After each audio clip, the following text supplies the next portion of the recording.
தவமாக சிவமே என் வாழ்வின் தவமாக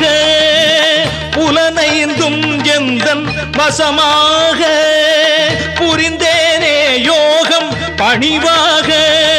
நீலகண்டன் காலகண்டன் திருவடி காலை மாலை ஏத்துகின்ற தவமுனி மீண்டும் மீண்டும் வேள்வி செய்து முறையொடு ஆண்டும் இங்கு வேண்டுகின்ற வரம் கொடு ஐந்தெழுத்தில் வாழுகின்ற தேவா ஐமுகத்து தீபமேற்றவாவா சங்கரா சிவ சங்கரா ஜெய ஜெய